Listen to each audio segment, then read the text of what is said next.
দেখো, গতদিন আমরা পড়িয়েছিলাম তোমাদের যে অ্যাসিডগুলো পড়ানো হচ্ছিল তার মধ্যে আমরা পড়িয়েছিলাম হাইড্রোক্লোরিক অ্যাসিড। আজকে করাবো নাইট্রিক অ্যাসিড। আমরা আজকে তাহলে পড়বো নাইট্রিক অ্যাসিড।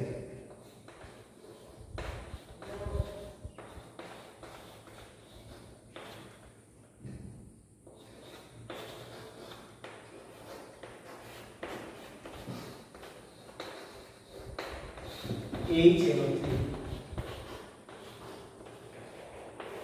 Nitric acid. এর অপর নাম হচ্ছে তেজি জল বা অ্যাকোয়া ফর্টিস। কি নাম বললাম? তেজি জল বা অ্যাকোয়া ফর্টিস। অ্যাকোয়া ফর্টিস বা তেজি জল। কেন এরকম নামকরণ করা হয় নাইট্রিক অ্যাসিডের? বলছে কেন এই নাইট্রিক অ্যাসিডকে অ্যাকোয়া ফর্টিস বা তেজি জল বলা হয়? কারণ বেশিরভাগ ধাতু, দুটি বড় ধাতু প্লাটিনাম, ইরিডিয়াম, সোনা, এগুলো বাদ দিয়ে বেশিরভাগ ধাতুই এই নাইট্রিক অ্যাসিডে দ্রবীভূত হয়। সেই জন্য আমরা নাইট্রিক অ্যাসিডকে তেজি জল বা অ্যাকোয়া ফর্টিস নামে অভিহিত করে থাকি। দেখো, আমরা আজকে পড়ব তোমাদের 9-এর নাইট্রিক অ্যাসিডের বিভিন্ন রাসায়নিক ধর্ম। যেমন গতদিন আমরা হাইড্রোক্লোরিক অ্যাসিডে পড়েছিলাম, আজ করব নাইট্রিক অ্যাসিডের। দেখো, আগের দিনও বলেছিলাম, আজকেও আবার বলব যে ধাতব বাইকার্বনেট এবং ধাতব কার্বনেট উভয়ের সঙ্গে অ্যাসিডের বিক্রিয়ায় কার্বন ডাইঅক্সাইড এবং জল উৎপন্ন হয়। আজকে আমরা পড়ব নাইট্রিক অ্যাসিডের ধাতব কার্বনেট এবং বাইকার্বনেটের সঙ্গে বিক্রিয়া। প্রথমে আসবো ধাতব বাইকার্বনেট।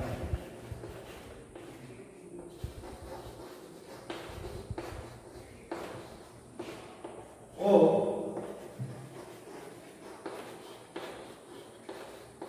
কার্বনেটের সাথে বিক্রিয়া।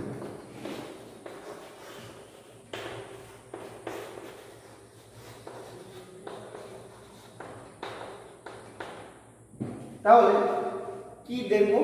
ধাতব কার্বনেট নাইট্রিক অ্যাসিডের সঙ্গে কিভাবে বিক্রিয়া করে। দেখো, ধাতব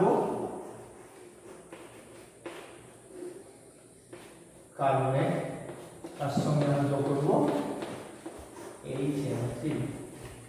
তাহলে কি তৈরি হবে? একটা পাবো ধাতব নাইট্রেট,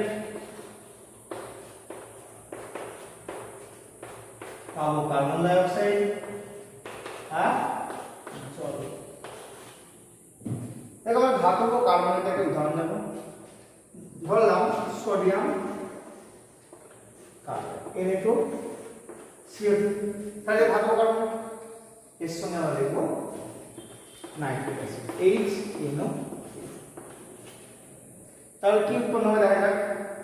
উৎপন্ন হবে যে ধাতব নাইট্রেট। তাহলে সোডিয়াম আছে, তাহলে কি হবে? Sodium nitrate. তাহলে কি উৎপন্ন হবে? উৎপন্ন হবে sodium nitrate NaNO3 plus CO2 plus H2O। এটা আমরা ব্যালেন্স করে দিই সমীকরণটাকে। তাহলে কি দেখতে পাবো? Na2CO3 plus 2 nitric acid. তাহলে উৎপন্ন হবে 2 NaNO3 plus CO2 plus H2O। আর একটা আমরা ধাতব কার্বনেট নেব, শুধু ক্যালসিয়াম কার্বনেট CaCO3। এটা তো ধাতব কার্বনেট, তার সঙ্গে বিক্রিয়া হবে কার? Nitric acid HNO3। তাহলে কি উৎপন্ন হবে? Calcium nitrate CaNO3 equal to plus CO2 plus H2 calcium carbonate আর নাইট্রিক অ্যাসিড বিক্রিয়া করলো তাহলে কি উৎপন্ন হলো CaNO3 plus CO2 plus H2 তাহলে ধাতব কার্বনের সঙ্গে নাইট্রিক অ্যাসিড বিক্রিয়া করলাম কার্বন ডাই অক্সাইড এবং জল উৎপন্ন হলো দিয়ে আমরা একটা উদাহরণ দেখলাম যে ধাতব কার্বনের সঙ্গে নাইট্রিক অ্যাসিড কিভাবে বিক্রিয়া করে ধাতব কার্বনের সঙ্গে বিক্রিয়া করলে কি উৎপন্ন হলো ধাতব কার্বনের সঙ্গে নাইট্রিক অ্যাসিড বিক্রিয়া উৎপন্ন হলো ধাতব নাইট্রেট কার্বন ডাই অক্সাইড এবং জল এবার আমরা দেখব ধাতব বাইকার্বনেটের সঙ্গে নাইট্রিক অ্যাসিড কিভাবে বিক্রিয়া করে ধাতব কার্বনেটের পর দেখব ধাতব বাইকার্বনেট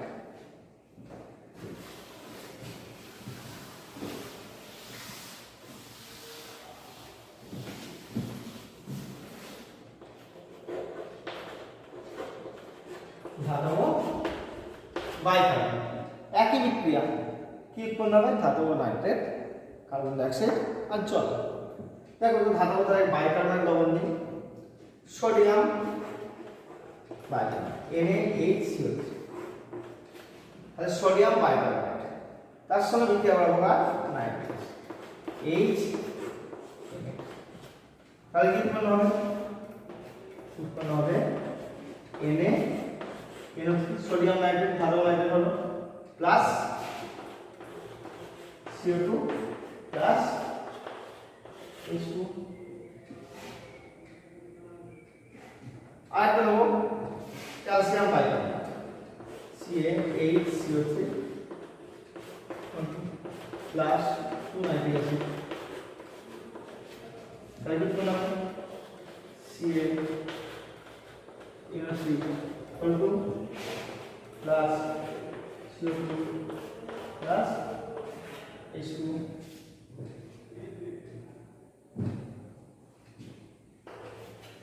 2CO2 2H2 যদি আমরা ব্যালেন্স করে নিই তাহলে কিন্তু আমরা দেখতে পাবো ধাতব কার্বনেট এবং ধাতব বাইকার্বনেটের সঙ্গে কিভাবে আমার বিক্রিয়া এরপর দেখো আমরা আসবো অ্যাসিডের সঙ্গে বিক্রিয়া এরপর আসবো আমরা ক্ষারের সঙ্গে বিক্রিয়া যেহেতু অ্যাসিড তাহলে কি হবে আগের দিন ঠিক যেভাবে বলেছিলাম সেভাবে আমরা করবো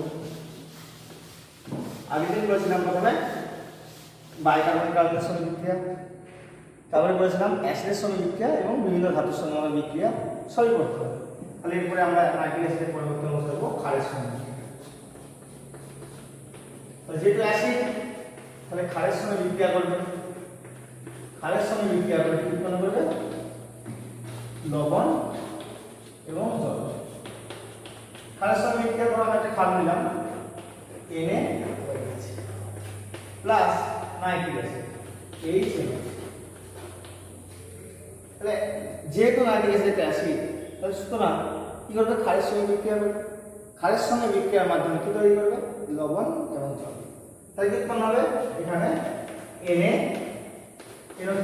সোডিয়াম নাইট্রেট লবণ আর উৎপন্ন হবে H2 আবার যদি একটা ক্ষার অ্যামোনিয়াম হাইড্রোক্সাইড করে সাপোজ দিলাম অ্যামোনিয়াম হাইড্রোক্সাইড তাহলে তার সঙ্গে নাইট্রিক অ্যাসিড বিক্রিয়া করলে কি উৎপন্ন হবে একই হবে উৎপন্ন হবে NH4 প্লাস H2 তাহলে আমরা দেখলাম নাইট্রিক অ্যাসিড ক্ষারের সঙ্গে বিক্রিয়া করে কি উৎপন্ন করলো অ্যামোনিয়াম নাইট্রেট লবণ এবং জল আরেকটা দিলাম সোডিয়াম নাইট্রেট লবণ এবং জল এরপরে আমরা আসবো অ্যাসিডের সঙ্গে বিক্রিয়া অ্যাসিড নাইট্রিক অ্যাসিড ধাতুদের সঙ্গে কিভাবে বিক্রিয়া করে এবার আসবো ধাতুদের সঙ্গে বিক্রিয়া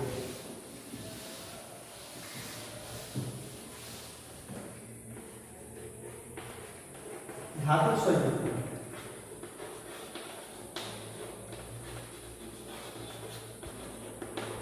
দেখো নাইট্রিক অ্যাসিড একাধারে অ্যাসিড এবং অন্য ধারে এক তীব্র জারক পদার্থ একাধারে অ্যাসিড এবং অন্য ধারে তীব্র জারক পদার্থ সেই জন্য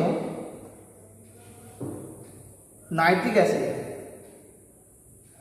সমস্ত ধাতুর সঙ্গে বিক্রিয়া করে ধাতুর প্রকৃতি, অ্যাসিডের গাঢ়ত্ব অনুযায়ী। নাইট্রিক অ্যাসিড একে ধারে অ্যাসিড এবং অন্য ধারে জারক পদার্থ। তাই ধাতুদের সঙ্গে বিক্রিয়া করে ধাতুদের প্রকৃতি, তার অ্যাসিডের গাঢ়ত্ব এবং তাপমাত্রা অনুযায়ী বিক্রিয়ার মাধ্যমে কি উৎপন্ন করে? বিক্রিয়ার মাধ্যমে উৎপন্ন করে বিভিন্ন ধরনের oxide, nitrogen dioxide, nitric oxide, এই বিভিন্ন ধরনের অক্সাইড, বিভিন্ন নাইট্রেট লবণ, এগুলো উৎপন্ন হয়। তাহলে আজকে আমরা প্রথম পড়ব ম্যাগনেসিয়াম ধাতুর সঙ্গে নাইট্রিক অ্যাসিড কিভাবে বিক্রিয়া করে, তার গাঢ়ত্ব, প্রকৃতি এবং উষ্ণতা অনুযায়ী। তাহলে আমরা দেখব কখনো নাইট্রিক অ্যাসিড অতি লঘু অবস্থায় বিক্রিয়া করছে, কখনো 1:1 রেশিও মানে যেটা নাতিক আরও বলা হয়, কখনো উষ্ণ অবস্থায় বিক্রিয়া করছে, কখনো বাষ্পীয় অবস্থায় বিক্রিয়া হচ্ছে বিভিন্ন ধাতুর সঙ্গে, এবং এই বিভিন্ন ধাতুর সঙ্গে বিক্রিয়া করে বিভিন্ন ধরনের পদার্থ উৎপন্ন করে। তাহলে চলো দেখা যাক কি হয়। প্রথমে আমরা আসবো ম্যাগনেসিয়াম ধাতুর সঙ্গে বিক্রিয়া। তার বিভিন্ন শর্তে। প্রথম আসবো নাইট্রিক অ্যাসিডের ম্যাগনেসিয়াম ধাতুর সঙ্গে বিক্রিয়া। ম্যাগনেসিয়াম ধাতুর সঙ্গে প্রথম যে কন্ডিশন আসবে অতি লঘু ও শীতল। অতি লঘু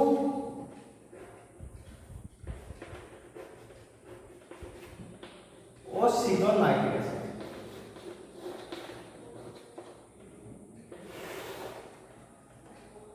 তাহলে দেব অতি লঘু এবং শীতল, তাহলে গাঢ়ত্ব এবং উষ্ণতা দুটোই লিখলাম। নাইট্রিক অ্যাসিডের ম্যাগনেসিয়াম ধাতুর সঙ্গে বিক্রিয়া করছে। ম্যাগনেসিয়াম ধাতু এবং নাইট্রিক অ্যাসিড নিয়েছি অতি লঘু এবং শীতল। তাহলে কি উৎপন্ন হবে? ম্যাগনেসিয়াম নাইট্রেট লবণ এবং hydrogen gas. MgNO3 plus hydrogen. এটা আমরা ব্যালেন্স করে দিই। দেখো এই বিক্রিয়া থেকে আমরা বলতে পারবো নাইট্রিক অ্যাসিডের মধ্যে হাইড্রোজেন ভর্তি। কিভাবে বিক্রিয়া বুঝতে পারবো? যদি একটা জ্বলন্ত পাটকাঠি ধরি, তাহলে দেখবো পাটকাঠিতে কি হচ্ছে, নেমে যাচ্ছে, দিয়ে গ্যাসটি নিজে নিষ্কার জ্বলছে। তাহলে আমরা সহজে বলতে পারবো যে গ্যাসটি হচ্ছে হাইড্রোজেন। তাহলে এই বিক্রিয়ার সাহায্যে আমরা সহজে বলতে পারবো যে নাইট্রিক অ্যাসিডের মধ্যে হাইড্রোজেন বর্তমান। বোঝা যাবে? এরপর আসবো অতি লঘু শীতলের পরে আমরা আসবো লঘু নাইট্রিক অ্যাসিড নেব এবং উষ্ণ নাইট্রিক অ্যাসিড কীভাবে বিক্রিয়া হবে। 2 নম্বর আসবো, প্রথমে লিখলাম অতি লঘু এবং শীতল, এরপর লিখব লঘু এবং উষ্ণ। লঘু এবং উষ্ণ নাইট্রিক অ্যাসিড। নাইট্রিক অ্যাসিড প্রকৃতি এবং গাঢ়ত্ব, গাঢ়ত্ব এবং উষ্ণতা লিখলাম, মানে উষ্ণ নাইট্রিক অ্যাসিড এবং গাঢ়ত্ব হবে লঘু। এই নাইট্রিক অ্যাসিড ম্যাগনেসিয়াম ধাতুর সঙ্গে কিভাবে বিক্রিয়া হবে? দেখো magnesium plus nitric acid. Nitric অ্যাসিডের প্রকৃতি কেমন? লঘু এবং উষ্ণ। তাহলে কি উৎপন্ন হবে? দেখো ম্যাগনেসিয়াম নাইট্রেট লবণ MgNO3 plus N2O plus H2O। সেটা আমরা ব্যালেন্সটা করে নিই।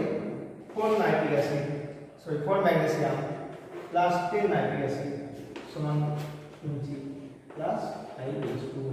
তাহলে আমরা কি দেখতে পাবো? একটা গ্যাস উৎপন্ন হচ্ছে, তার নাম হচ্ছে কি? Nitrous oxide. কি উৎপন্ন হবে? Nitrous oxide gas. যদি আমি নাইট্রিক অ্যাসিডটা নিই লঘু এবং উষ্ণ। তাহলে তুমি ম্যাগনেসিয়ামের সঙ্গে নাইট্রিক অ্যাসিড বিক্রিয়া করবে, ম্যাগনেসিয়াম নাইট্রেট লবণ, নাইট্রাস অক্সাইড গ্যাস এবং 5 অণু জল। এরপরে আমরা আসবো মধ্যম গাঢ় নাইট্রিক অ্যাসিড ও শীতল, মানে যেটা আমরা বলছি নাতি গাঢ়। 3 নম্বর আসবো নাতি গাঢ়, মানে যেটা বলছি 1:1 এবং উষ্ণতা আমরা কি বলবো নাইট্রিক অ্যাসিড শীতল প্রকৃতির নাইট্রিক অ্যাসিড। তাহলে কি দেখতে পাবো ম্যাগনেসিয়ামের সঙ্গে নাইট্রিক অ্যাসিড কিভাবে বিক্রিয়া করবে।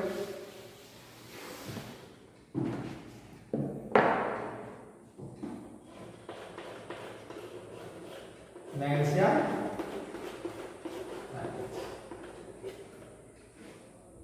তাহলে কি উৎপন্ন হবে, ম্যাগনেসিয়াম নাইট্রেট লবণ, নাইট্রিক অক্সাইড গ্যাস আর কি হবে জল।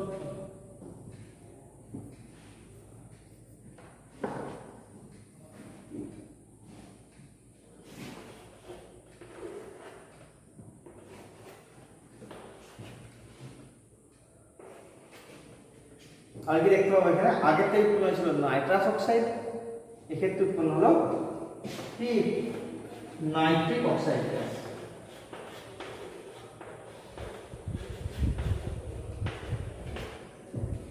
তাহলে যে নাতি গাঢ় আমি নাইট্রিক অ্যাসিড ব্যবহার করি সেক্ষেত্রে আমি পাচ্ছি দেখো কি পেলাম নাইট্রিক অক্সাইড। আগের থেকে কি করেছিলাম লঘু এবং শীতল নিয়েছিলাম, সেক্ষেত্রে আমার উৎপন্ন হয়েছিল নাইট্রাস অক্সাইড। তার আগে নিয়েছিলাম অতি লঘু এবং শীতল, ম্যাগনেসিয়ামের সঙ্গে নাইট্রিক অ্যাসিড বিক্রিয়া করে হাইড্রোজেন উৎপন্ন করেছে। এরপরে আমরা নেব যদি গাঢ় এবং উষ্ণ নাইট্রিক অ্যাসিড, তাহলে ম্যাগনেসিয়ামের সঙ্গে কি বিক্রিয়া হবে। এবার নেব গাঢ় এবং উষ্ণ। 4 নম্বর বললাম প্রথমে নাইট্রিক অ্যাসিড যেহেতু জারক অ্যাসিড আবার অ্যাসিড ধর্ম, এই জন্য বিভিন্ন গাঢ়ত্ব এবং উষ্ণতা অনুযায়ী বিক্রিয়া করে ধাতুর সঙ্গে।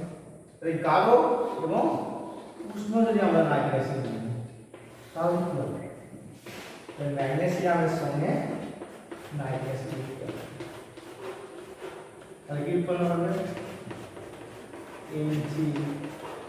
NaCO2 plus nitrogen dioxide plus জল।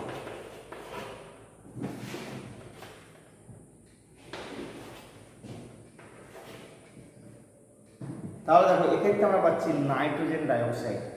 প্রথমে পেয়েছিলাম যখন আমি নিয়েছিলাম শীতল এবং লঘু নাইট্রিক অ্যাসিড তখন ছিল নাইট্রাস অক্সাইড, তারপর নিলাম মধ্যম গাঢ় নাইট্রিক অ্যাসিড এবং শীতল নাইট্রিক অ্যাসিড, সেক্ষেত্রে পেলাম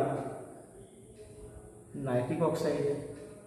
আর এখন নিলাম উষ্ণ এবং গাঢ় নাইট্রিক অ্যাসিড, ম্যাগনেসিয়াম ধাতুর সঙ্গে বিক্রিয়া করে কি পাচ্ছি নাইট্রোজেন ডাইঅক্সাইড। দেখো বিভিন্ন ক্ষেত্রে নাইট্রিক অ্যাসিডের গাঢ়ত্ব এবং উষ্ণতা ভিন্নতার কারণে আমরা বিভিন্ন সময় দেখছি বিভিন্ন ধরনের প্রোডাক্ট উৎপন্ন হচ্ছে। তাই দেখতে পেলাম নাইট্রোজেন কি ডাই অক্সাইড।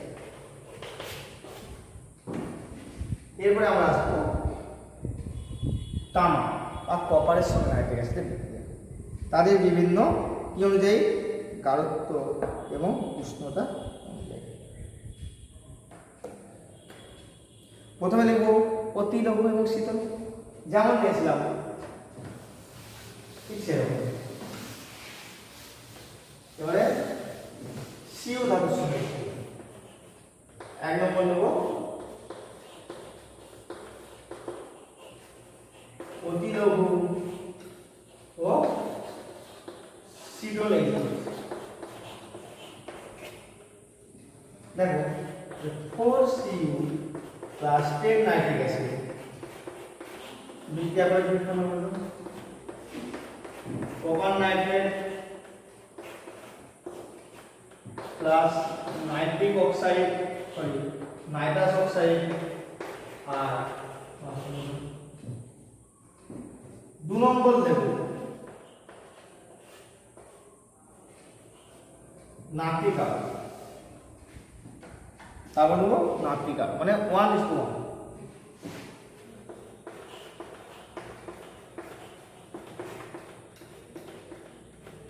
ও শীতল নাইট্রেট নাতিকা এবং শীতল থেকে কি হবে কি কপার Cu প্লাস নাইট্রেট এই ছিল,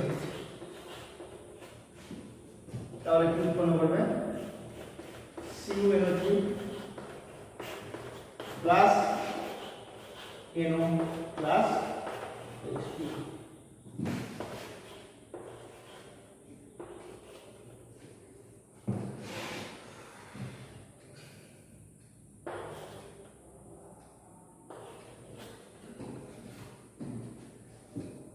এরপরে নেবো আমরা গাঢ় এবং উষ্ণ নাইট্রিক অ্যাসিড। এবার নেবো গাঢ় এবং উষ্ণ। দেখো প্রথমে অতি লঘু শীতল দিয়েছিলাম, তখন কি ছিল কি নাইট্রাস অক্সাইড নিলাম। নাতি গাঢ় মানে 1:1 মধ্যম গাঢ়, সেক্ষেত্রে পেলাম নাইট্রিক অক্সাইড। এরপরে আমরা নেব 3 নম্বর নেব নাইট্রিক অ্যাসিড গাঢ়ত্ব কেমন হবে গাঢ় এবং উষ্ণ। গাঢ় এবং উষ্ণ নাইট্রিক অ্যাসিড কি হবে কপার ধাতুর সঙ্গে বিক্রিয়া হবে। হ্যাঁ, বিক্রিয়াগুলো তোমাদেরকে কিন্তু মনে রাখতে হবে, প্রচুর বার তোমাদের প্র্যাকটিস করতে হবে, কিন্তু লিখতে পারবে না। Cu প্লাস H তাহলে কি উৎপন্ন হবে copper nitrate plus nitrogen dioxide plus জল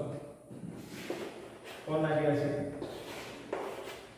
তাহলে এখানে পেলাম nitrogen dioxide.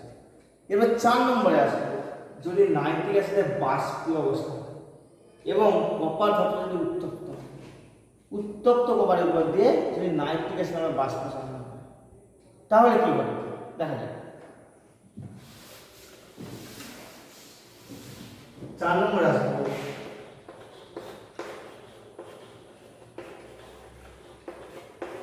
Nitric acid vapour বাষ্প ও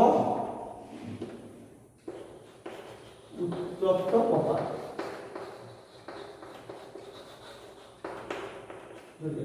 উত্তপ্ত কপারের উপর দিয়ে যদি আমরা নাইট্রিক অ্যাসিড বাষ্প চালনা করি তাহলে কি পাবো নাইট্রোজেন গ্যাস পাবো।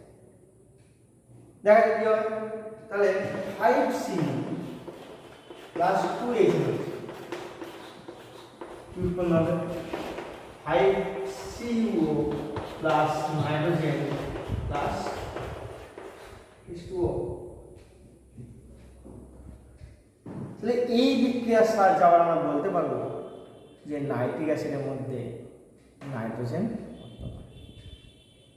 কি করব, কি করে প্রমাণ করবো যে এটাই যে নাইট্রোজেন গ্যাস সে নাইট্রিক অ্যাসিড থেকে পেয়েছি। তাই নাইট্রিক অ্যাসিডের মধ্যে নাইট্রোজেন বর্তমান, তাহলে যে গ্যাসটা উৎপন্ন হবে সেটা তো নাইট্রোজেন, সেটা বুঝবো কীভাবে হচ্ছে। এর মধ্যে যদি আমরা জ্বলন্ত ম্যাগনেসিয়াম ফিটাকে নিয়ে আসি, এই ম্যাগনেসিয়াম ফিটা নাইট্রিক অ্যাসিডের সঙ্গে যুক্ত হয়ে বা বিক্রিয়া করে ম্যাগনেসিয়াম নাইট্রাইড উৎপন্ন। এই ম্যাগনেসিয়াম নাইট্রাইড জলে দ্রবীভূত হয়ে ঝাঁঝালো গন্ধ বিশিষ্ট অ্যামোনিয়া গ্যাস পাওয়া যায়। তাহলে আমরা এই বিক্রিয়া থেকে সহজেই বলতে পারবো যে নাইট্রিক অ্যাসিডের মধ্যে নাইট্রোজেন বর্তমান। তাহলে দেখো কি হয়, এই নাইট্রোজেনটা যদি আমি জ্বলন্ত ম্যাগনেসিয়াম ফিটার সমর্থনে নিয়ে আসি তাহলে কি হবে এই ম্যাগনেসিয়াম নাইট্রাইডের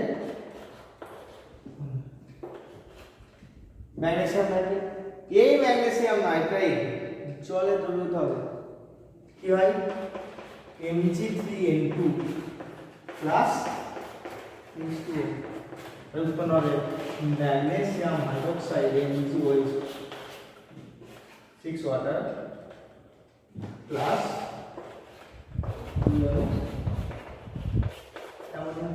এই অ্যামোনিয়ার গন্ধ হচ্ছে ঝাঁঝালো, এই ঝাঁঝালো গন্ধের সাহায্যে আমরা শনাক্ত করতে পারবো গ্যাসটি হচ্ছে অ্যামোনিয়া।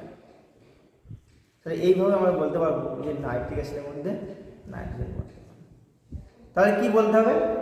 উত্তপ্ত কপারের মধ্যে নাইট্রোজেন গ্যাস, নাইট্রোজেন বাষ্প চালনা করলে তাহলে কি হবে? কপার নাইট্রিক অ্যাসিড দ্বারা জারিত হবে, কপার অক্সাইড উৎপন্ন হবে এবং একটা বর্ণহীন গ্যাস উৎপন্ন হবে। সেই বর্ণহীন গ্যাসে যে নাইট্রোজেন, তার জন্য কি প্রমাণ করার জন্য কি করতে হবে? জ্বলন্ত ম্যাগনেসিয়াম ফিটারকে ওই গ্যাসের সংস্পর্শে নিয়ে আসতে হবে। ওই গ্যাস ম্যাগনেসিয়ামের সঙ্গে বিক্রিয়া করে ম্যাগনেসিয়াম নাইট্রেটের সাদা ছাই উৎপন্ন, সেটা জলীয় দ্রবণে কী করবে? অ্যামোনিয়া গ্যাস, যার গন্ধ ঝাঁঝালো, সেই ঝাঁঝালো গন্ধের সাহায্যে আমরা বলতে পারবো বা শনাক্ত করতে পারবো যে নাইট্রিক অ্যাসিডের মধ্যে নাইট্রোজেন বর্তমান এবং গ্যাসটি হচ্ছে নাইট্রোজেন। এরপরে আসবো আমরা, যেমন কপার ধাতুর সঙ্গে করলাম, এবারে আসবো আমরা জিঙ্ক ধাতুর সঙ্গে বিক্রিয়া। এটা আবার অতি লঘু শীতল, যেমন আমরা পড়েছি তার গাঢ়ত্ব এবং উষ্ণতা অনুযায়ী বিভিন্ন ধাতুর সঙ্গে বিক্রিয়া করে উৎপন্ন করেছে। কখনো দেখলাম নাইট্রাস অক্সাইড উৎপন্ন হচ্ছে, কখনো দেখলাম নাইট্রিক অক্সাইড উৎপন্ন হচ্ছে, কখনো নাইট্রোজেন উৎপন্ন হচ্ছে, কখনো নাইট্রোজেন ডাইঅক্সাইড উৎপন্ন হচ্ছে এবং নাইট্রেট লবণ উৎপন্ন হচ্ছে। বিভিন্ন সময় আমরা দেখছি বিভিন্ন। তাহলে এবার আমরা জিঙ্কের সঙ্গে বিক্রিয়া করি। তাহলে অতি লঘু নাইট্রিক অ্যাসিড এবং শীতল নাইট্রিক অ্যাসিড জিঙ্ক ধাতুর সঙ্গে কীভাবে বিক্রিয়া করে দেখা যাক।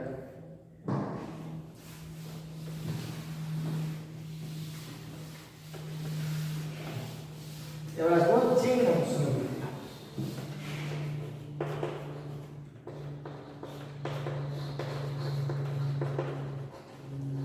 অতি লঘু ও শীতল nitric,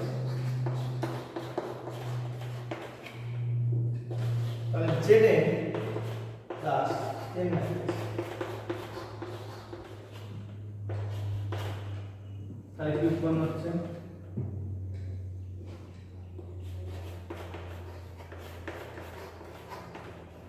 zinc nitrate plus ammonium nitrate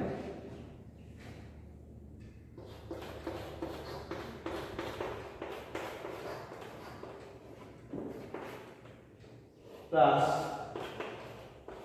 H2O, zinc nitrate plus ammonium nitrate plus H2O।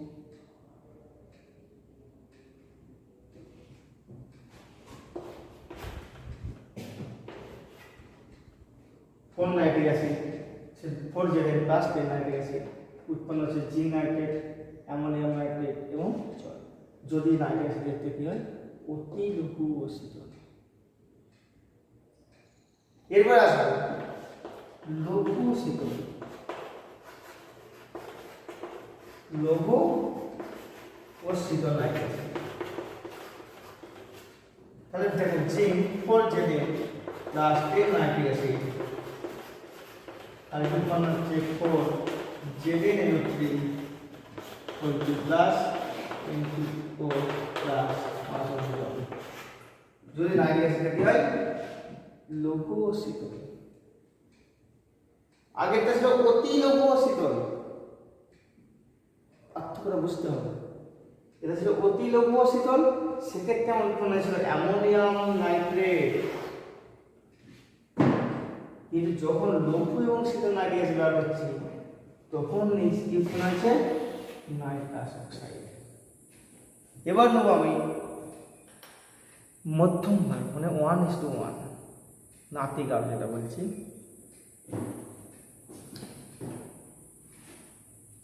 নাতিক আলো নাইট্রাস,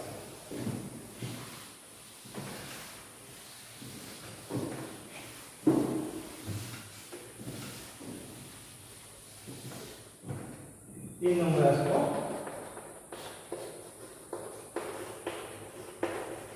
নাতিক আলো 1:1 ও শীতল। তাহলে জিঙ্ক প্লাস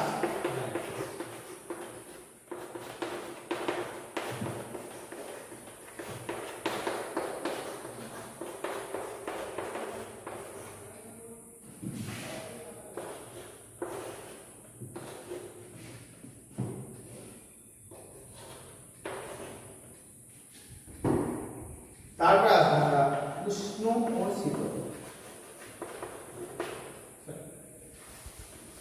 গাঢ় ও উষ্ণ নাইট্রিক অ্যাসিড, গাঢ় এবং উষ্ণ। সেক্ষেত্রে কি হচ্ছে দেখো, জিঙ্ক প্লাস কোন নাইট্রিক অ্যাসিড, তাহলে হচ্ছে জিঙ্ক নাইট্রেট লবণ প্লাস নাইট্রোজেন ডাইঅক্সাইড প্লাস জল। তাহলে আমরা দেখলাম নাইট্রিক অ্যাসিড কি করলো, বিভিন্ন ধাতুর সঙ্গে বিক্রিয়া করলো। কিভাবে বিক্রিয়া করলো, তার দুই রকম ধর্মের জন্য, একটা তার অ্যাসিড ধর্ম আর একটা তার জারণ ধর্ম।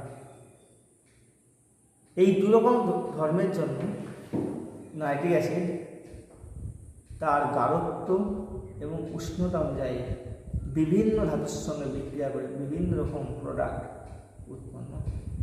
আমরা তিনটি ধাতু নিয়ে দেখলাম, একটা ম্যাগনেসিয়াম ধাতু, কপার বা তামা, আর একটা দস্তা বা জিঙ্ক। বিভিন্ন উষ্ণতায় এবং তার গাঢ়ত্বে কীভাবে নাইট্রিক অ্যাসিড বিক্রিয়া করে। এরপরে আমরা আসবো নাইট্রিক অ্যাসিডের মধ্যে অক্সিজেন বর্তমান। আমরা দেখালাম পড়াতে নাইট্রিক অ্যাসিডের মধ্যে হাইড্রোজেন আছে, নাইট্রিক অ্যাসিডের মধ্যে নাইট্রোজেন বর্তমান রয়েছে। এবার দেখবো নাইট্রিক অ্যাসিডের মধ্যে অক্সিজেনও বর্তমান। কিভাবে দেখবো, দেখ চলো দেখা যাক। নাইট্রিক অ্যাসিডের মধ্যে অক্সিজেন আছে,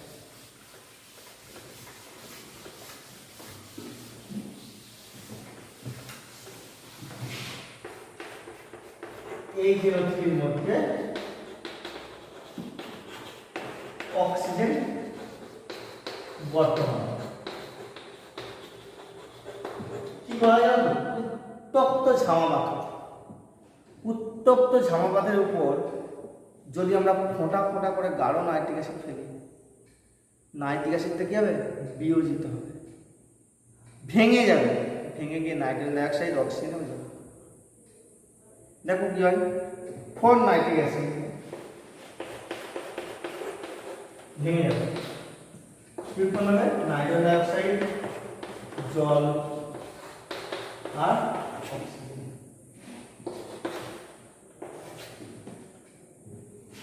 এরপর এই যে গ্যাস মিশ্রণটা পেলাম, এটাকে ইউ টিউবে রাখা, হিম মিশ্রণের মধ্যে রাখা ইউ টিউবের মধ্য দিয়ে চালনা করা হয়।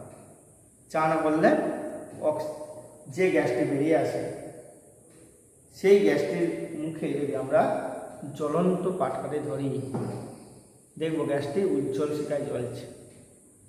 এবং যদি গ্যাসটিকে আমরা ক্ষারীয় পটাশিয়াম পাইরোক্সাইড দ্রবণের মধ্যে নিয়ে যাই, তাহলে ও গ্যাসটা শোষিত হয়ে যাচ্ছে, সুতরাং গ্যাসটি অক্সিজেন।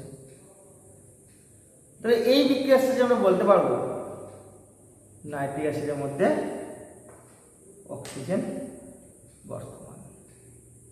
এরপর আমরা আসবো অম্লরাজ বা রয়্যাল ওয়াইন।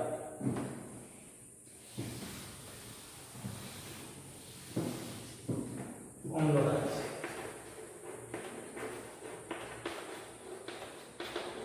অম্লরাজ কি, 3 আয়তন গাঢ় হাইড্রোক্লোরিক অ্যাসিড এবং 1 আয়তন গাঢ় নাইট্রিক অ্যাসিড, এর মিশ্রণকে বলবো হচ্ছে অম্লরাজ। 3 আয়তন গাঢ় হাইড্রোক্লোরিক অ্যাসিড এবং 1 আয়তন গাঢ় নাইট্রিক অ্যাসিড, এর মিশ্রণকে আমরা বলবো অম্লরাজ। এটি কি কাজে লাগে, এটি প্লাটিনাম, ইরিডিয়াম এবং সোনা প্রভৃতি ধাতুকে দ্রবীভূত করতে আমরা এই অম্লরাজ ব্যবহার করি। কি হয়, 3 আয়তন গাঢ় হাইড্রোক্লোরিক অ্যাসিড, 1 আয়তন নাইট্রিক অ্যাসিড, কি উৎপন্ন করে, NaCl, nitrosyl chloride plus German chlorine plus জল, এর নাম হচ্ছে নাইট্রোসিল ক্লোরাইড। নাইট্রোসিল কি বললাম, 3 আয়তন গাঢ় কনসেন্ট্রেট, এটাও কনসেন্ট্রেট। 3 আয়তন গাঢ় হাইড্রোক্লোরিক অ্যাসিড এবং 1 আয়তন গাঢ় নাইট্রিক অ্যাসিডের মিশ্রণ হলো অঙ্কটা। কি হয় বিক্রিয়া করে উৎপন্ন করে নাইট্রোজেন ক্লোরাইড, জার্মান ক্লোরিন এবং জলের মধ্যে পরিণত হয়। আজকে এইটুকুই থাক, পরের দিন আমরা আসবো নাইট্রিক অ্যাসিড যেটুকু অংশ বাকি রয়ে গেল আজকে তার শনাক্তকরণ, যে আমরা রিং টেস্ট বা বলয় পরীক্ষার সাহায্যে আমরা করতে পারবো সেটা দেখব, আর দেখব তার কী কী ব্যবহার আছে, দিয়ে তারপর আমরা সালফিউরিক অ্যাসিডটা শুরু করে দেবো। তাহলে আমার মোটামুটি 3টি অ্যাসিড পাওয়া যাবে, বিভিন্ন ধরনের অক্সাইড, লবণ এগুলো আমরা করব। ঠিক আছে, এইটুকুই থাকা যাচ্ছে।